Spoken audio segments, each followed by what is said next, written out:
آپ کی خدمت میں رکھنا چاہتا ہوں وہ یہ ہے کہ ہمارے ذہنوں میں یہ بات کبھی کبھی ہلچل مچاتی ہے کہ آخر یہ کیا بات ہے کہ اتنا ان کو اللہ نے رتبہ دیا ہے کہ وہ زبان مبارک سے کچھ فرما رہے ہیں تو ویسا ہی ہو رہا ہے، توجہات باطنی سے وہ کچھ لوگوں پر اثر ڈال رہے ہیں تو واقعی لوگ متاثر ہو رہے ہیں۔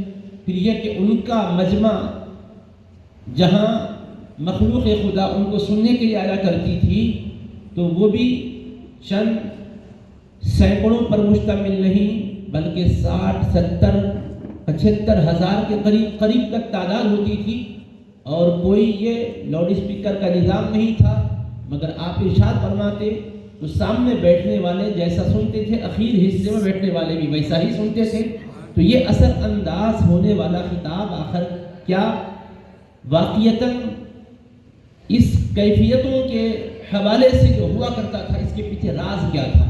تو عزیزان محترم، بات اصل میں یہ ہے کہ اللہ تبارک و تعالیٰ نے اپنے کلام مجید میں ارشاد فرمایا ہے وَأَوْفُوا بِعَهْدِي أُوفِ بِعَهْدِكُمْ وَإِيَّايَ فَارْهَبُونِ، اے میرے بندو تم میرے عہد کو پورا کرو، میں تمہارے عہد کو پورا فرماؤں گا اور تم مجھ سے ہی ڈرتے رہو۔ اللہ تبارک و تعالیٰ نے یہ بنی اسرائیل سے خطاب کر کے فرمایا سورہ بقرہ ہی میں ابتدا کے اندر آپ کو یہ ملے گا، یہیں پر باؤ پارا ہوتا ہے یا بنی اسرائیل اذکروا نعمتی التی انعمت علیکم، اے بنی اسرائیل تم میری نعمتوں کو یاد کرو جو میں نے تم پر فرمائی ہے۔ تو ان کو خاص طور پر خطاب کیا، لیکن نعمتوں کو یاد کرنے کا حکم صرف انہی کے لیے نہیں تھا، تو ہم سبوں کے لیے ہے۔ قرآن مجید کا کوئی بھی حکم ایسا نہیں ہے کہ کسی کے لیے نصیحت کے سلسلے میں آیا ہو تو وہ اسی کے حد تک محدود ہو، بلکہ قرآن تو قیامت تک کے لیے ہے، اس کی تعلیم ہر آنے والے زمانے کے ہر بندے کے لیے ہے۔ اس لیے ہمارے لیے بھی اللہ کا حکم یہی ہے ہم اللہ کے فضل و کرم کو یاد کریں، اللہ کے احسانات و نعمتوں کو یاد کریں۔ آگے اللہ نے اسی میں یہ فرمایا ہے وَأَوْفُوا بِعَهْدِي أُوفِ بِعَهْدِكُمْ وَإِيَّايَ فَارْهَبُونِ، تم میرے عہد و پیمان کو پورا کرو، یعنی میں نے تمہیں پیدا کیا اور پیدا بعد میں کیا، لیکن عالم ارواح میں نے تمہاری روحوں سے ایک عہد و پیمان لیا تھا۔ وہ کیا؟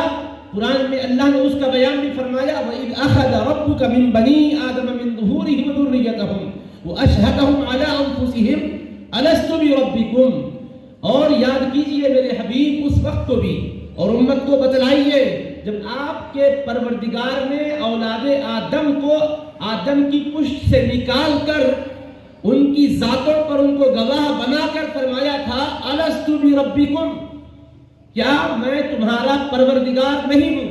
ابھی ہم جسمانی وجود میں آئے نہیں تھے، ہماری روحیں ہی تھیں، مگر حضرت آدم کی پشت سے نکالا گیا، چیونٹیوں کی مانند وہ پھیل گئیں، اور اللہ نے ان سے خطاب کر کے فرمایا اے صبح قیامت تک نسل آدم سے پیدا ہونے والی میری مخلوق، میں تم سے سوال کر رہا ہوں، بتاؤ أَلَسْتُ بِرَبِّكُمْ، کیا میں تمہارا رب نہیں ہوں؟ کیا میں تمہارا پروردگار نہیں ہوں؟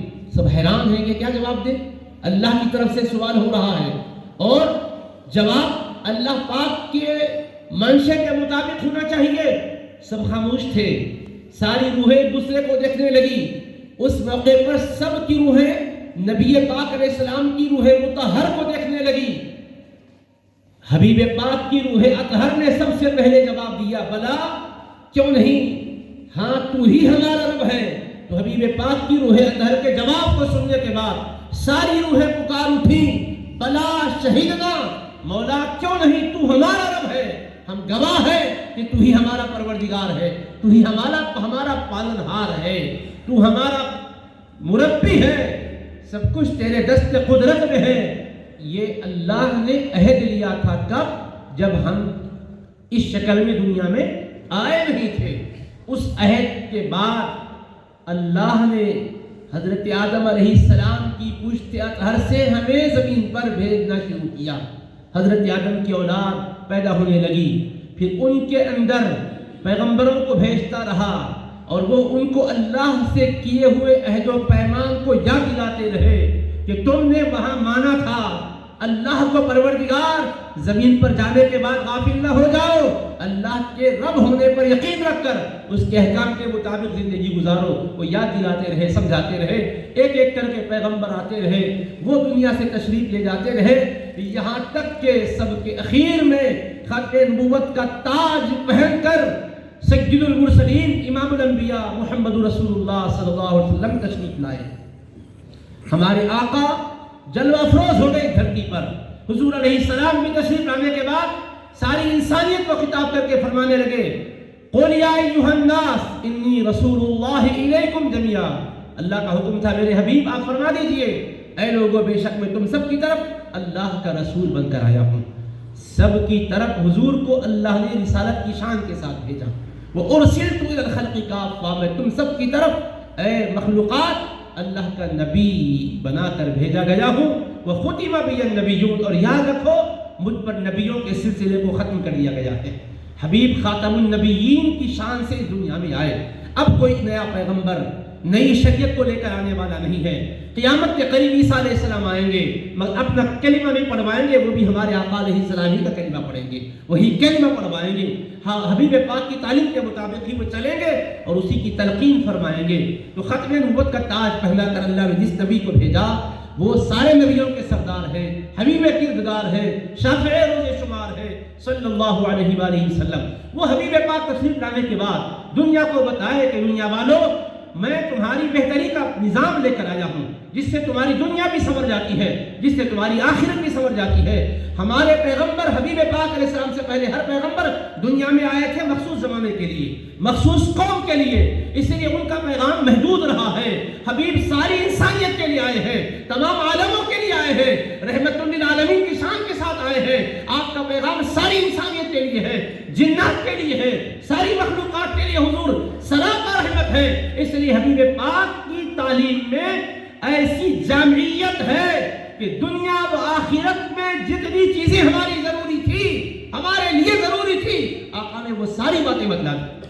کہیں بھی ہمیں محتاج نہیں رکھا کسی کا، کہیں ہمیں کسی اور کے پاس کاسا ایک گدائی لے کر بھیک مانگنے کے لیے جانے کی اجازت نہیں دی۔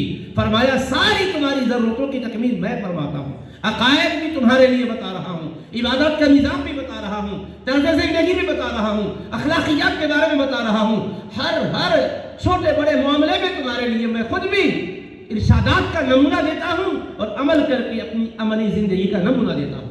حبیب پاک یہ دے کر دنیا والوں کو بتایا کہ اللہ کے عہد کو تم پورا کرو۔ تم اس وقت اللہ کو رب مانے تھے، پروردگار کا مطلب کیا؟ پالنے والا، رزق دینے والا، تمہاری ضرورتوں کی تکمیل کرنے والا۔ جب رب مان چکے ہو تو عبادت بھی اسی رب کی کرنا چاہیے۔ اسی لیے یاد دلایا یا ایھا الناس اعبدوا ربکم الذی خلقکم والذین من قبلکم لعلکم تتقون۔ قرآن کی شکل میں حضور علیہ السلام نے انسانوں کو خطاب کر کے فرمایا یا ایھا الناس اعبدوا ربکم، اے لوگوں تم عبادت کرو اپنے اس رب کی جس نے تمہیں پیدا کیا۔ رب کا لفظ بولا جا رہا ہے جو ہم نے عالم ارواح میں کہا تھا۔ اللہ سے کیا کہا تھا؟ اس نے فرمایا تھا کیا میں تمہارا رب نہیں ہوں؟ ہم نے کہا تو ہمارا رب ہے۔ اب قرآن یاد دلا رہا ہے اعبدوا ربکم، اس رب کی عبادت کرو جس نے تمہیں پیدا کیا۔ تم سے پہلے والوں کو بھی اسی نے پیدا کیا تاکہ تم متقی بن جاؤ۔ تو قرآن کس لیے آیا ہے؟ عبادت کا قانون دے کر ہماری آخرت سنوارنے کے لیے آیا ہے، ہماری دنیا کو بنانے کے لیے آیا ہے، ہمیں متقی پرہیزگار بنانے کے لیے آیا ہے۔ اس عہد کو حضور نے یاد دلایا اور قرآن میں آج اللہ کا یہ فرمان میں آپ تک پہنچانا چاہتا ہوں کہ رب فرماتا ہے وَأَوْفُوا بِعَهْدِي أُوفِ بِعَهْدِكُمْ، اے لوگوں تم میرا عہد پورا کرو، میرے وعدے کے مطابق، پیمان کے مطابق تمہاری زندگی ہونی چاہیے۔ جب تم میرے عہد و پیمان کو پورا کرو گے، زندگی بھر ایک ایک سانس جیسا میں میرے مصطفیٰ کے ذریعے سے تم تک پہنچایا ہوں، میرے حبیب نے تمہیں جو سمجھایا اس کے مطابق چلو گے تو میں تمہارے عہد کو پورا کروں گا۔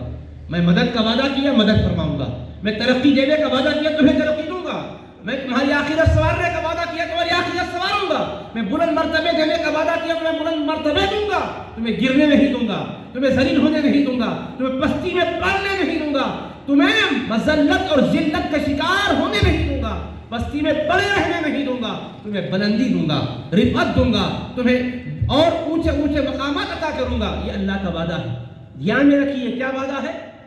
بندہ اللہ کے حق کو پورا کرتا ہے تو اللہ اپنے حق کو پورا کرتا ہے. بندہ بندہ ہو کر رب کا نام بلند کرتا ہے تو وہ پروردگار بے نیاز اس بندے کے نام کو بلند کرتا ہے, اس کی شان کو بلند کرتا ہے. یہ پیران پیر کی عظمتوں کا ڈنکا آج بج رہا ہے دنیا بھر میں, اور اس دن بھر میں بھی یہ جلسہ ہو رہا ہے. کون بنا رہا ہے؟ ارے لوگ محبت سے کر رہے ہیں, ارے لوگ تو بعد میں کر رہے ہیں. کرانے کا خیال رب کی بارگاہ سے ان کے دل میں آ رہا ہے, اس لیے کہ یہ زندگی بھر رب کی عظمت کا پرچار کرتے رہے, اس کے نام کا ڈنکا بجاتے رہے. اللہ کا وعدہ ہے فَاذْكُرُونِي أَذْكُرْكُمْ, تم میرا ذکر کرو میں تمہارا ذکر فرماؤں گا. سبحان اللہ. تو پیران پیر غوث اعظم دستگیر اللہ کا ذکر فرماتے رہے اور بندوں کو اللہ کے ذکر کی تعلیم دیتے رہے.